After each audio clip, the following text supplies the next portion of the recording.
Estimado señor presidente, estimadas académicas, estimados académicos, señoras y señores.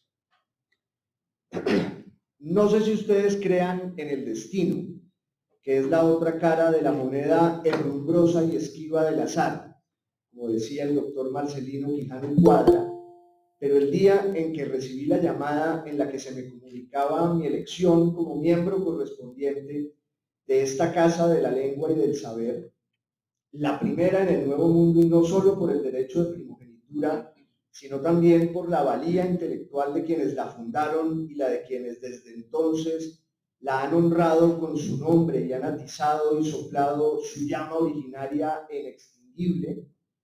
Yo estaba leyendo un viejo número del periódico El Tiempo, julio de 1965. Les confieso la verdad. Mi idea era buscar un artículo contra los Beatles que alguien me dijo que el doctor Eduardo Santos había escrito por esos días con un seudónimo provocador y estrafalario, y me callo el seudónimo por pura piedad cristiana, pero en cambio encontré mil cosas mejores.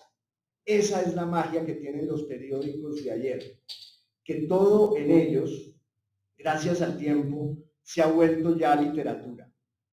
Una de esas cosas que encontré fue el discurso con el que Rafael Maya recibió aquí, en este mismo sitio, a Jorge Luis Borges, uno de mis maestros más queridos y perdurables. Apenas estaba empezando a leer ese discurso, lo juro, cuando sonó mi teléfono y aquí estoy. No sobra recordar que Maya es un grandísimo poeta de mi ciudad, Popayán, cuyo mito fundacional es la leyenda de que en uno de los árboles de su plaza principal está enterrado Don Quijote de la Mancha, al que Alberto Lleras Camargo le pidió en un texto memorable, casi un poema en prosa, que no huyeran al oír la llegada del tren en 1925. De Popayán también es el personaje de Borges que dijo que ser colombiano es un acto de fe, frase cada vez más necesaria y exigente. No sé por qué, o sí, claro que sí lo sé, pero ese sutil azar del periódico que yo leía y la feliz noticia de mi ingreso a esta institución a la que respeto y quiero tanto, me hizo sentir como en ese viejo ritual romano de las suertes virgilianas. La lectura a ciegas de uno de los versos del poeta mantovano para intuir allí los hados del destino y del azar, sus dados y mandobles, como habría podido decir Mallarmé. Esa es una práctica que recomiendo mucho, y no solo con Virgilio, sino con los más variados autores, pues hay suertes cervantinas, suertes garciamarquianas, suertes chestertonianas, en fin. Abran ustedes a tientas un libro cualquiera de sus maestros amados y allí encontrarán, como el oráculo que son, la respuesta y la luz, el sentido de todo o casi todo. Porque de alguna manera la literatura es también una religión para quienes somos lo que somos gracias a ella. Una religión pagana y festiva, por supuesto, como la de los dioses del hogar en la antigua Roma, los lares, los penates, los manes, figuras de un iconostasio que siempre va con nosotros, sombras tutelares de nuestro mundo y nuestro jardín, cuyo follaje contiene, de mil maneras, todos los senderos que habremos de recorrer para siempre. Por lo menos esa ha sido mi idea de la literatura desde que me acerqué muy joven a su fuego y allí encontré refugio y consuelo. Una noción del mundo que desde entonces he querido cultivar con devoción y con entrega. Hablo como lector, por supuesto, porque siempre he sido eso y poco más. Pero también a la hora de escribir, desde el primer momento, lo que yo quería era celebrar a mis maestros, honrar su nombre y su legado, su sombra hospitalaria y aleccionadora. No consigo la escritura sino como un acto de gratitud en el que comparecen por igual, en una invocación casi espiritista, los nombres de Charles Dickens y Nicolás Gómez Dávila. Joseph Conrad y el vizconde de Chateaubriand, Robert Balser y Ortega y Gasset, Alfonso Reyes y Álvaro Cunqueiro, Irene Nemirovsky y Natalia Ginsburg, Javier Marías y Arturo Pérez Reverte. Es una enumeración casi aleatoria de mis afectos y mis lealtades, de mi fe, y si volviera a decirla como una plegaria, porque eso es lo que es, quizás tuviera otro orden y allí estarían más nombres. El de Ernesto Folkening, el de Enrique Serrano, el de Antonio Machado, el de Edward Gibbon, el de Aulo Gelio, el de Ferdinand Gregorovius, el del príncipe Giuseppe Tomás di Lampedusa. En fin, no sigo porque es como el famoso algoritmo del que tanto se habla hoy, una especie de encuentro con el chat de la inteligencia artificial, pero los dos borrachos abrazados a las 3 de la mañana y cantando rancheras. Aunque de todos esos maestros a los que adoro y les debo tanto, hay uno que definió como ninguno mi vocación y mis pasiones, mis ideas, de alguna manera, mis ganas de leer cada vez más y seguir el rastro de su voz, sus guiños y secretos, los universos que abría con su poesía y con su prosa y también con sus lecturas luminosas. Me refiero a Álvaro Mutis, de cuyo nacimiento se cumple un siglo este año, por eso quiero rendirle este homenaje en un día tan feliz para mí. Mutis llegó a mi vida cuando yo ni siquiera sabía que era lector de verdad. Podría decir que lo único que me interesaba por entonces eran el fútbol, mis novias, muchas de ellas tampoco sabían que lo eran, y el rock and roll. Pero una vez lo vi en una entrevista por televisión en la que contó cómo había desertado del bachillerato y del colegio del Rosario, en el cual su nombre, pero sobre todo su apellido, tiene un peso enorme. Eso fue lo que le dijo un día a Mutis, el célebre y mítico Monseñor José Vicente Castro Silva, al que Laureano Gómez, me permitirán ustedes aquí esta concesión sentimental e inevitable, llamaba, como en el verso de Almafuerte, el abate perfumado. Le dijo el cura, mire Álvaro, uno no puede llevar el apellido Mutis aquí en el Rosario y tener las notas que usted tiene. Eso es una vergüenza. Mutis le respondió, tiene toda la razón, monseñor.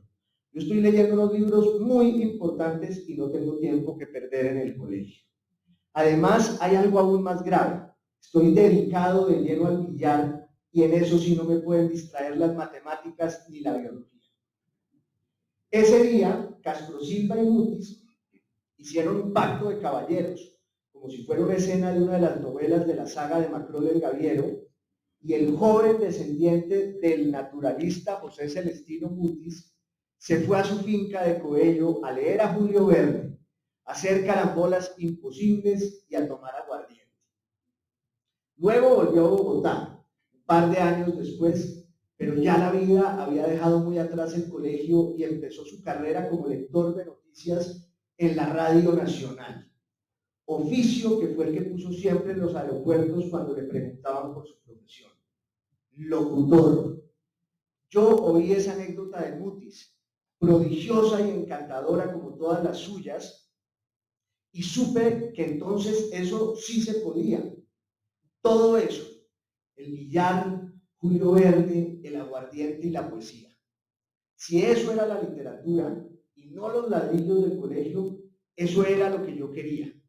Razón por la cual empecé a leer sus libros, que me deslumbraron desde el primero que abrí, una de esas viejas ediciones de la colección Cara y Cruz de Norma, en la que además del texto de La mansión de Araucaíma, estaba transcrita una vieja entrevista del autor con Gloria Valencia de Castaño, en la que ella le preguntaba en qué época le habría gustado vivir, y él le respondía, hubiera querido vivir durante buena parte del reinado de su muy católica majestad del rey Felipe II, gozando de la confianza y el aprecio del monarca, en un vasto palacio madrileño, destartalado e incómodo, hubiera reunido una pequeña corte de enanos y monstruos, entre servidores y bufones, a quienes les hubiera recordado a toda hora sus deformidades y las serias.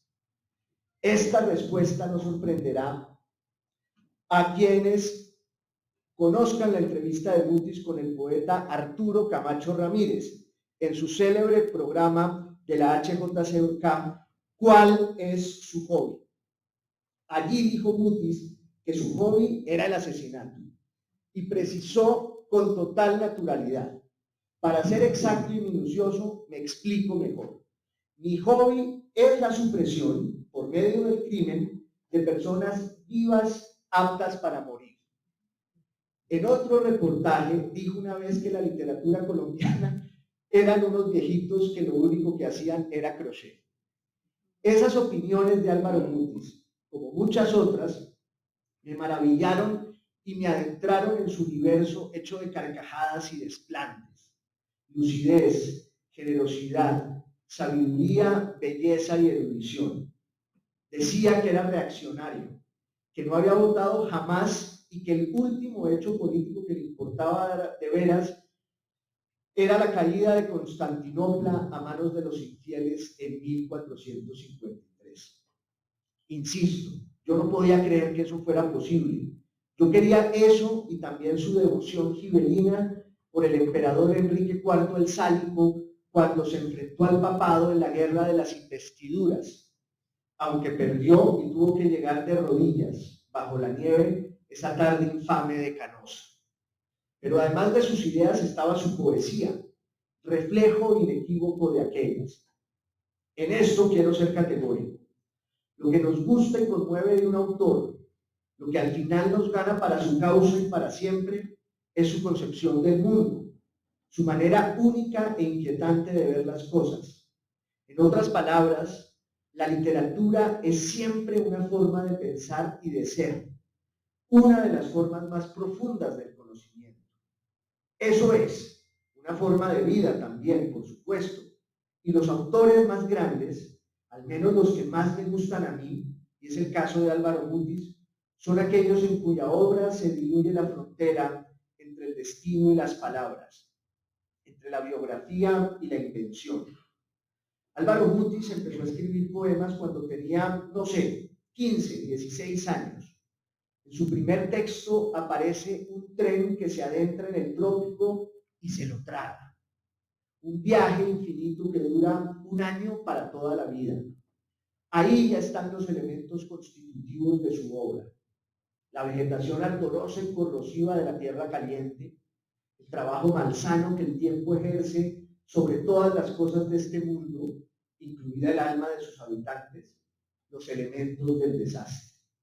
Mutis vivió su infancia entre Bruselas y la finca cafetera de su abuelo en el Tolima, donde él decía que había encontrado el paraíso, un paraíso perdido pero recobrado luego en sus poemas, en los que quiso evocar y celebrar para siempre la memoria y los rituales de ese clima, el cauce desbocado de sus ríos que descienden desde la cordillera hasta el valle del Cauca, o como él mismo cantó, el griterío de las aves que pasan en verde algarabía sobre los cafetales, sobre las ceremoniosas hojas del banano, sobre las heladas espumas que bajan de los páramos, golpeando y sonando y arrastrando consigo la pulpa del café y las densas flores de los cámbulos. Todo eso está presente ya desde los primeros poemas de Mutis, pero ese tan temprano que menciono del tren devorado por el trópico, que se llama El viaje, incluye la presencia de un enigmático maquinista que lo arrastra consigo y lo lleva hasta su destino final. Ese personaje todavía no tiene nombre, pero es sin duda Macrol el Gaviero, que aparecerá luego, un par de años después, en su primera invocación, que se llama la oración de Macrol y que dice así: con tu barba de asirio y tus callosas manos preside, oh fecundísimo, la bendición de las piscinas públicas y el subsecuente baño de los adolescentes sin pecado. Oh Señor, recibe las preces de este avisor suplicante y concédele la gracia de morir envuelto en el polvo de las ciudades, recostado en las graderías de una casa infame e iluminado por todas las estrellas del firmamento. Recuerda, Señor, que tu siervo ha observado pacientemente las leyes de la manada. No olvides su rostro. Amén. Mutis tenía 18 años, pero Macrol ya estaba allí todo entero, el mismo que aparecerá luego en las novelas y que iba a morir en los esteros, con ese nombre que le dio su creador para que fuera como el de la Kodak, un nombre que sonara igual en cualquier lengua. Cada vez me maravilla más el sentido profético, eso es la poesía, de un muchacho que apenas se asomaba al mundo y que sin embargo fue capaz de crear lo más difícil que pueda haber en la literatura, un personaje de verdad, un héroe que acompaña a los lectores en todo momento y que se les vuelve una presencia tan cercana y entrañable, para usar un adjetivo del más profundo y sonoro repertorio muticiano, que a veces resulta más real y necesario que muchos de los otros seres que pueblan desde la realidad, y pongámosle a esta palabra todas las comillas del caso, como quería Nabokov, su vida diaria y tan prosaica y tan gris. Macrol, como dijo Octavio Paz, es un héroe romántico, un ser marginal que desafía todas las miserias de la modernidad. La fama, la riqueza, la belleza, la superación personal. Pero su lucha no es solo contemplativa, sino que es también la del protagonista de un relato de aventuras que se nos irá revelando con el tiempo. Y todo eso, ya digo, estaba en el primer libro de poemas de Álvaro Mutis, La Balanza, un poemario que publicó a 4 manos con Carlos Patiño Rosselli y que, según ellos mismos decían, era el libro más exitoso de la literatura universal, pues se agotó en menos de un día por incineración. En efecto, La Balanza salió de las prensas de la editorial Prag el 8 de abril de 1948. Al otro día, las llamas voraces del Bogotazo dieron cuenta, entre otras cosas, de casi todos los ejemplares numerados y firmados por sus autores. La vida de Mutis era así, como de novela, como de película. Creo que esa es también la clave de lo que le ocurre a Macrol y viceversa, pues la frontera entre las peripecias del creador y su criatura es muy equívoca y muy tenue. A los 21 años, Mutis ya era una figura relumbrante de la vida bogotana, codiciado hasta por los presidentes de la República. De hecho, fue el inventor aquí de ese oficio hoy tan de moda, no el de presidente de la República, Dios nos libre, el de jefe de relaciones públicas, en lo cual era imbatible dada su simpatía y su apostura.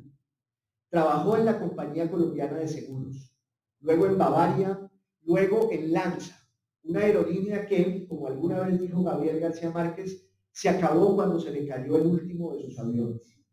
En uno de ellos, Mutis decidió una vez que bajara de los cielos a Manizales la Virgen de Fátima, con tan mala fortuna que en una turbulencia la pobre cayó por el suelo, hecha pedazos y decapitada. Pero su momento estelar, el de Álvaro Mutis, fue en la ESO, donde los gringos le dieron un presupuesto sin límites para que hiciera promoción cultural, que es el eufemismo con el que las empresas del imperio y el colonialismo aplacan su conciencia en el subdesarrollo. A Mutis se le fue la mano en su largueza y en sus dádivas y se dedicó a financiar las borracheras y los libros, pero sobre todo lo primero, nunca hay que perder de vista el objetivo principal de toda empresa noble del espíritu, de sus amigos poetas. También lo dijo Gabriel García Márquez mejor que nadie. Fue un crimen que todos cometimos y solo él pagó.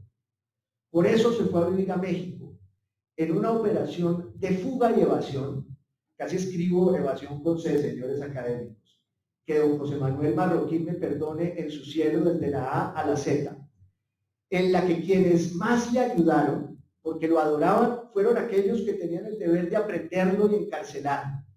Salió por Barranquilla con un pasaporte de urgencia que le dio Germán Vargas Cantillo, entonces jefe de la sección de trámites de la Cancillería, y llegó al DF con $10 entre el bolsillo y una carta de recomendación que nunca usó, de don Baldomero Saníncano para don Alfonso Reyes. Eran los tiempos en los que el don se usaba sin remordimientos igual que en esta institución. La historia que sigue es más o menos conocida. Mutis fue recibido en México como el enorme poeta que ya era, publicado en toda América por Editorial Losada, en la que Guillermo de Torre le había rechazado a García Márquez su primera novela, La hojarasca, con un argumento lapidario y absurdo: dedíquese a otra cosa que para esto no sirve. Igual que el desdichado Dick Rowe, que rechazó a los Beatles en Decca, supongo que para alborozo del doctor Eduardo Santos, con una razón todavía más empática y enternecedora: los grupos con guitarras están condenados a desaparecer. Aunque Guillermo de Torre, todo hay que decirlo, era sordo, eso de alguna manera lo exculpa. Como decía su cuñado, Jorge Luis Borges, que lo odiaba: nuestra relación no podría ser mejor. Yo no lo veo y él no me oye. Lo cierto es que Mutis se hizo el rey de la fiesta en México, con sus carcajadas sonoras que llegaban al otro lado de la tierra, hasta que un día lo buscó la policía para llevárselo a prisión. Pero era tan simpático que prefirieron irse a almorzar con él durante un año entero, al final del cual, entre lágrimas, lo dejaron en el Palacio Negro de Lecumberri. Fue esa quizás la época más reveladora de su vida. 13 meses que pasó allí encerrado, al contacto con la versión más brutal y dolorosa, pero también la más conmovedora y más sincera de lo humano, la cerrada fila de los días, como él mismo escribió. La cárcel fue para Álvaro Mutis una inmersión en un mundo equiparable solo a lo que estaba en las novelas de su adorado Charles Dickens, acaso el escritor más grande de todos los tiempos. O eso pensaba Mutis, y yo por supuesto estoy de acuerdo con él. Allá adentro aprendió la que iba a ser su máxima en la vida y también la de Maclor el Gaviero, y es que uno no debe juzgar nunca a nadie, jamás, por nada. O como lo dijo en un verso inapelable que está en Los Emisarios, su libro de 1984, saber que nadie escucha a nadie. Nadie sabe nada de nadie. Ahí en la cárcel, Mutis dirigió una obra de teatro junto a Luis Buñuel. Fue dragoneante y jefe de su crujía. Los demás reclusos lo querían tanto que cuando se fue, le escribieron en una carta: a todos nosotros nos causó positiva alegría el que hubiera usted recobrado su libertad, aunque con esto nos prive temporalmente de su inestimable trato. Y escribió el que es quizás el relato más bello de la lengua española, La muerte del estratega. Una profunda reflexión sobre el amor y la inutilidad de las quimeras humanas. La guerra, el poder y la verdad. Su protagonista, Alar de Lidio, un estratega del tema de Licandos en tiempos de las guerras de las imágenes, es una especie de Macrón en el Imperio Romano de Oriente. Un descreído y un escéptico. Un hombre que sabe, como el Gaviero, que lo único que justifica la vida son sus ceremonias silenciosas y discretas. Las cosas que hacemos porque en ellas hay un secreto propósito y nada más. Un misterio que excede toda expectativa de éxito o beneficio ulterior. Una grandeza que solo ellas contienen y en ellas se consuma. Hay ciertas causas que no tienen premio. Profesarlas y defenderlas es el premio. Esa es la ética que rige la vida de Alar el Libio y la de Maclor el Gaviero, como esos navegantes de las novelas de Conrad que se enfrentan solos contra el mar y no buscan más que atravesar el día, la línea de sombra que ya anuncia la que mañana vendrá. Justo a propósito de una novela de Conrad, Victory, en la que además aparece un colombiano, Álvaro Mutis hizo una famosa conferencia en 1965 en la Casa del Lago de la UNAM. Allí habló de la desesperanza, un concepto que desde entonces, y con toda la razón, ha estado asociado a su obra y a su pensamiento. Pero la desesperanza no es el pesimismo ni es el desánimo.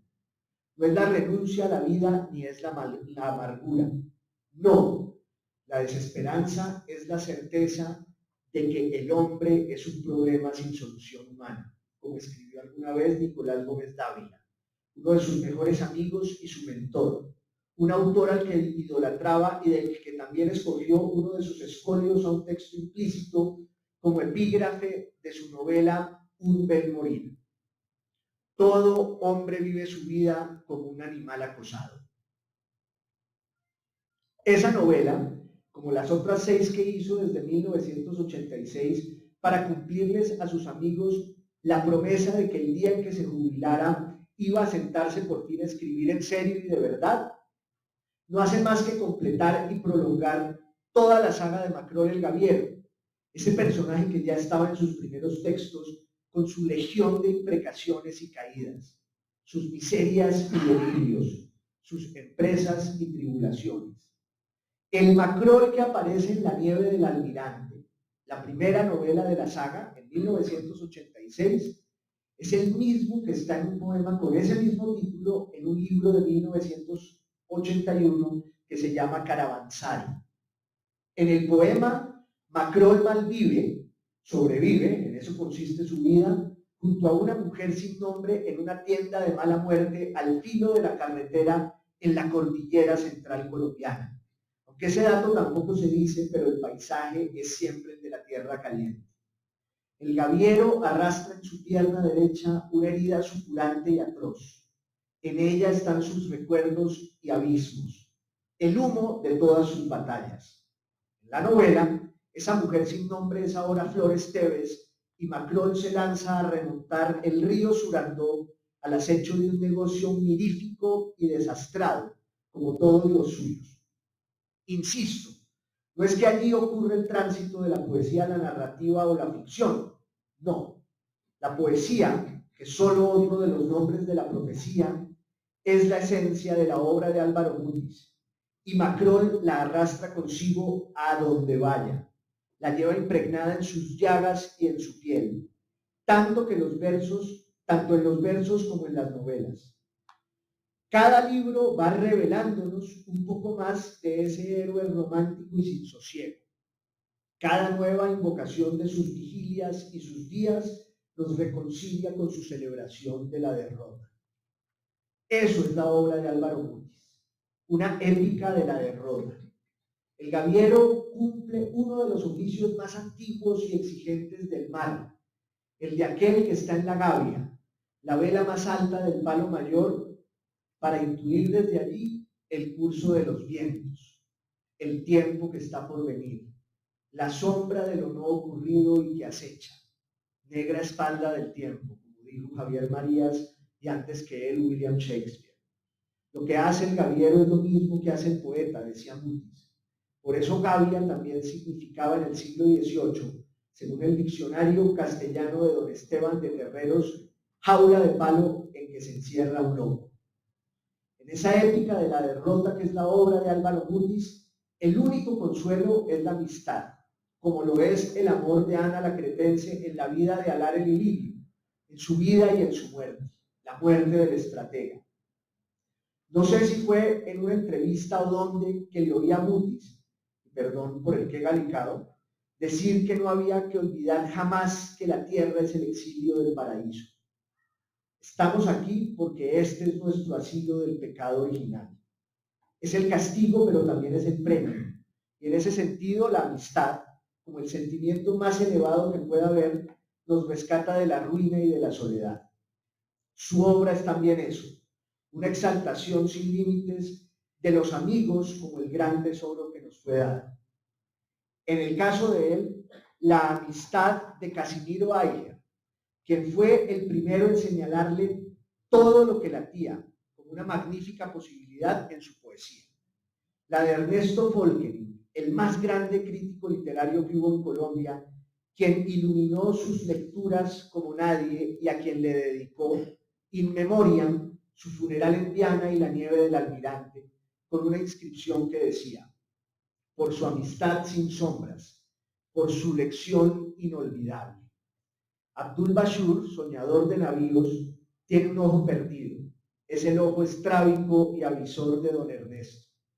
La amistad, en fin, de Nicolás Gómez Dávila, quien le puso en su edición privada de las notas para Álvaro Mutis, del que más lo quiere de todos los amigos que tiene.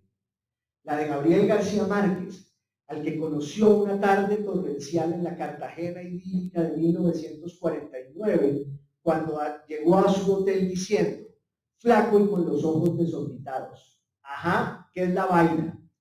Fue Mutis quien llevó a García Márquez a México. Fue él uno de los que le llenaban la nevera mientras escribía 100 años de soledad. Encerrado en un cuarto, debajo de cuya puerta, por las endijas, solo salía el humo de sus cigarrillos, mientras adentro se oía el traqueteo de la máquina de escribir. Era un incendio lo que estaba oficiando allí el mayor de nuestros genios. Estaba quemando el mundo para volverlo a hacer. Así que sí.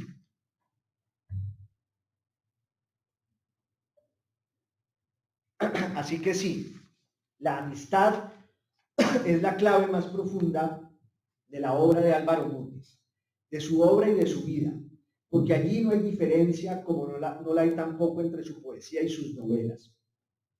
Yo no lo conocí en persona, pero sí tuve el privilegio de cruzarme unas cartas con él en las que fue tan generoso y desmedido, tan cálido y atronador como dicen que era de viva voz. Y sin embargo lo siento como uno más de mis amigos más queridos y definitivos, porque ese es el milagro que obra la literatura, que esos dioses tutelares que atraviesan nuestra vida y nuestra biblioteca llegan a ser tan importantes para nosotros como gente con la que hemos pasado años enteros en nuestra propia casa. Los conocemos más a veces, son nuestros confidentes. Lo dije hace poco en un homenaje que se le hizo en México, justo en la casa de García Márquez en la calle del Fuego. Qué mejor nombre para una calle así. Yo no sería nada de lo que soy sin la influencia de Álvaro Mutis.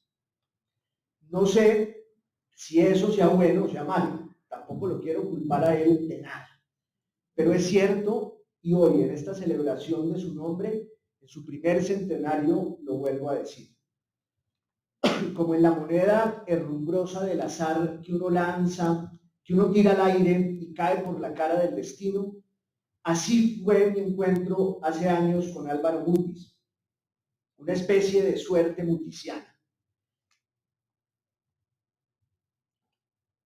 En esa entrevista que le oí, sin yo saberlo y para mi absoluta fortuna, estaba buena parte de lo que soy y que hoy me trae aquí, abrumado por el honor que me confiere esta academia en la que también tengo magníficos amigos y en cuyos miembros, desde su fundación como uno de los hechos más importantes de la vida colombiana, están varios de mis maestros.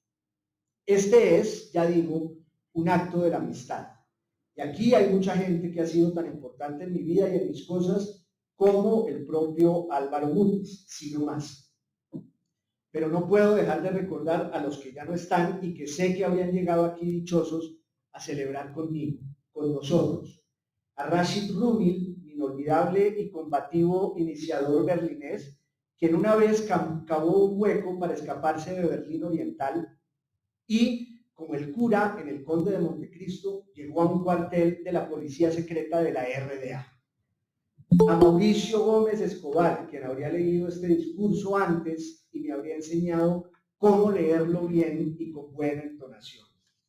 Al ciudadano Álvaro Pablo Ortiz, por favor, que habría tenido un ataque de risa nerviosa, convencido de que esta era más bien una encerrona de los masones.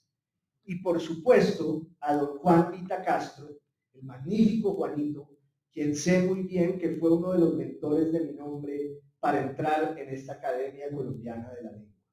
A él y a todos ustedes, señores académicos, les agradezco en el alma por este honor, este espaldarazo que me conmueve y compromete, pues seguiré trabajando todos los días de mi vida para merecerlo cada vez más. No sé si ustedes crean en el destino, pero yo, al pararme aquí en calidad de miembro correspondiente de la academia más antigua de América, no puedo dejar de renovar mi fe en sus regalos y en su generosa compañía. También para eso sirve la literatura, en eso consiste. Acabo de abrir a ciegas un poema de Álvaro Mutis, el del gorrión que entra en el mexuar de la Alhambra. Así dice: estas y algunas otras dádivas que los años nos van reservando con terca parsimonia. Muchas gracias a todos. Tiene la palabra el académico de número, don Daniel Samper Izar. Muchas gracias. Pido anticipadas excusas por esta voz de hombre que me ha salido raramente. Y como decía un conocido economista y poeta colombiano, amigas y amigos. Hace unos años me sorprendió gratamente en el Tiempo un nuevo columnista que se destacaba por su originalidad, gracia y versación. Firmaba Juan Esteban Costaín y al parecer era de piedra pensativa para describirlo en términos del maestro Eduardo Carranza, es decir, popayáneo. Meses más tarde, el Festival Hey de Cartagena me invitó a conversar sobre libros de fútbol con el escritor Carlos Castillo y el señor Costaín. Este acababa de publicar una novela sobre la historia de un deporte universal que nació, como saben bien todos los señores académicos, a fines del siglo XVI en Florencia, Italia. Se titulaba la novela Calcio, el mismo nombre del balompié italiano. Al encontrarlo en el estrado, lo vi tan joven que pensé que se trataba del hijo del articulista, no del autor, pero era él. Sus intervenciones fueron informadas y divertidas, en la misma onda de sus columnas. Un tiempo después, al acudir a una comida de colegas, encontré de nuevo a Costaín con su cara de marinerito holandés, y padres de ustedes, no cargaba un balón y un libro, sino una guitarra eléctrica que empuñó con brío para interpretar piezas de rock and roll y acompañó con sangoloteo de caderano. Charlamos un rato, me ofreció mandarme un libro. Al cabo de pocos días, llegó al despacho postal. Era ni más ni menos una biografía del fallecido dirigente conservador Álvaro Gómez Hurtado, suscrita por Juan Esteban. Sentí como si me hubiera enviado una camiseta de Millonarios. El troquero Costaín había pasado de ser una sorpresa a convertirse en un enigma. Me alegró ver, a modo de acápite, una cita de Álvaro Mutis, pero volví a inquietarme al leer en el prólogo estas palabras. Mi familia era liberal, tan liberal que yo pude salir conservador, aunque no de partido, por suerte. Palabras del señor Costaín. En los años siguientes consumí artículos suyos sobre historia, literatura y periodismo. Por delegación del entonces director Roberto Pombo, Costaín realizaba la selección anual de las mejores crónicas publicadas en el Tiempo y las encabezaba con prólogos de su caletre acerca del oficio. Eran páginas sobre el pasado, presente y futuro de los periódicos de Colombia y del mundo entero. El promedio del 2013, por ejemplo, comentaba los reportajes escogidos y añadía una breve lección de historia. Sostenía que no era posible imaginar la Inglaterra de los siglos XVIII y XIX sin la presencia y el servicio de la prensa escrita. Esa Inglaterra era corazón de un imperio colonial y epicentro de la modernidad de casi todo, la industria, el liberalismo, la ilustración. Una página luego, la antología comenzaba con un reportaje sobre el impacto de la minería del carbón en el Cesar. De Londres a la Jagua de Ibirico, 2 puntos unidos por la cabeza universal del recopilador. Pensé que había dado en el clavo. A la manera de Montaigne, Costaín demostraba ser un articulista, espíritu libre y lúcido, cuya tarea consistía en explicar el mundo de manera amena, con pincel original. Sí, eso era Costaín, un ensayista. Y entonces llegó la pandemia. Juan Esteban, con la complicidad de María Virginia, que es su mujer y su gerente, ofrecía desde meses antes unas charlas sobre temas históricos en un salón contratado especialmente para las conferencias. A la delicia de las pláticas se añadía un gozo adicional: bandejas de ponqués, almojábanas, pan de bono, pan de yucas y garullas, cuya receta podrán ustedes copiar en nuestra biblioteca si preguntan por el libro de cocina colombiana de doña Sofía Espina Navarro. La pandemia obligó a cancelar las entretenidas sesiones y el conferencista, su económica y los 40 o 50 asistentes habituales se encerraron en sus casas. Muy pronto, sin embargo, la tecnología ofreció una salida. Dicen los horribles libros de crecimiento espiritual que no hay que ver en los obstáculos un problema, sino una oportunidad.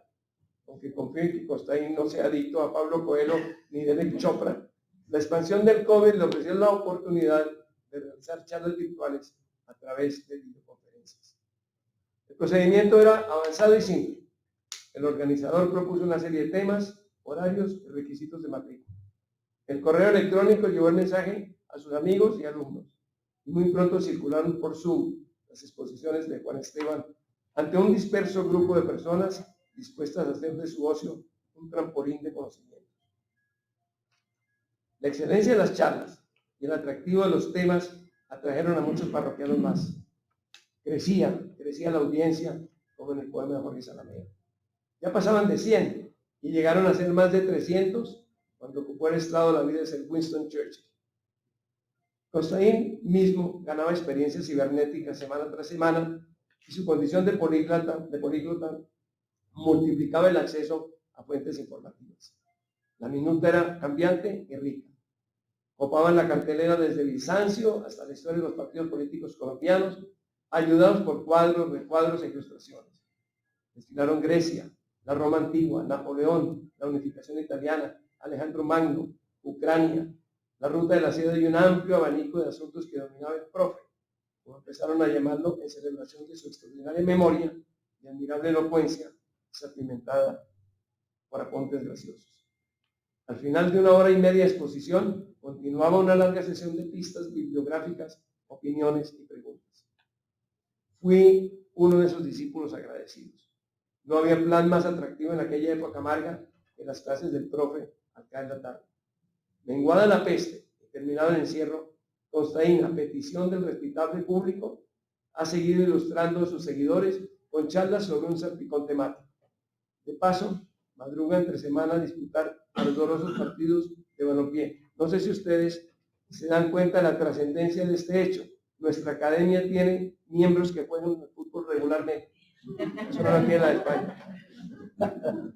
¿Quién es, al fin y al cabo, este catedrático rubicundo y risueño que entiende varios idiomas, disfruta de una amplia audiencia virtual, recita mutis, se desempeña en el equipo de fútbol como armador o enganche?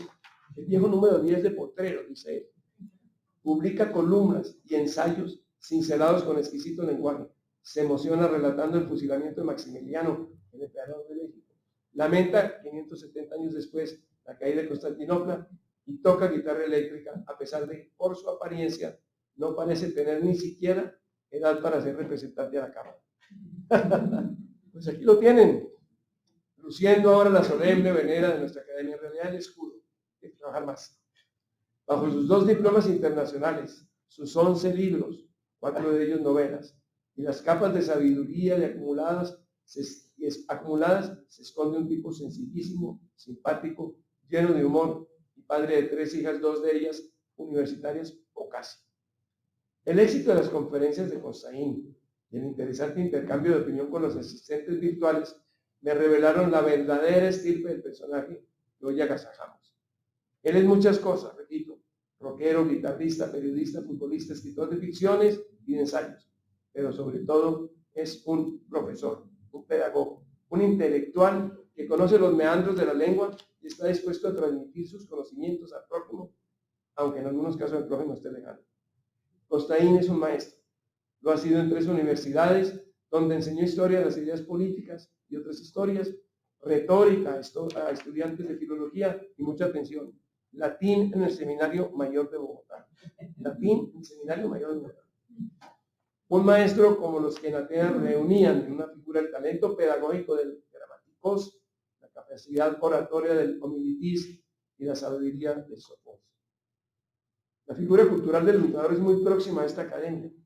Entre sus primeros miembros ya figuraban varios catedráticos y son cientos los individuos de la institución en este siglo y medio han dictado materias en colegios y universidades. Algunos ejemplos notables de académicos dedicados por completo a labores pedagógicas son el padre Félix Restrepo, rector javeriano por antonomasia; Daniel Samper Ortega, fallecido cuando ejercía la rectoría del Gimnasio Moderno, tras una carrera docente que empezó como profesor de gimnasia y literatura; Rafael Maya, memorable profesor de la Universidad Nacional, la Javeriana, los Andes y el Rosario; Ignacio Chávez, director del Instituto Caro y Cuervo y secretario perpetuo de la Academia. A propósito, hoy se cumplen 18 años de su lamentable fallecimiento.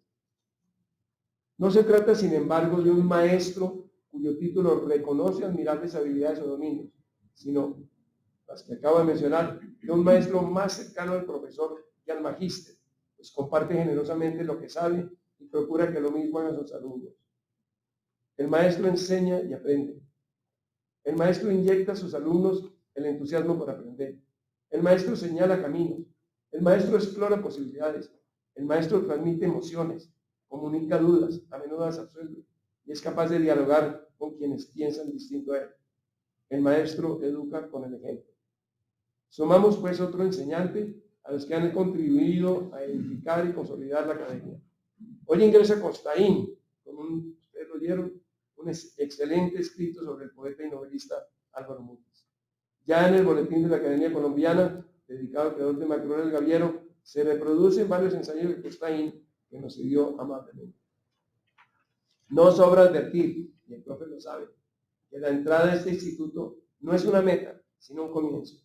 Aquí, para mantener y aumentar el prestigio de la corporación, vamos a necesitar de él y de todos aquellos que, invitados a ingresar a su seno, han aceptado hacerlo. Desde hace 152 años, un grupo de amigos de la lengua de Cervantes fundó en Bogotá la primera reproducción americana de la Real Academia Española. Hoy pretendemos seguir justificando la fama de Colombia como una nación que, según decía el recordado José Antonio León Rey, si acaso no es la que mejor habla el castellano, sí es la que más lo quiere. Seamos sinceros, es uno de los pocos orgullos nacionales que sobreviven. Estoy seguro, querido Juan Esteban, de que usted nos ayudará en ese propósito. Es para mí un gusto y un honor darle la bienvenida a esta casa.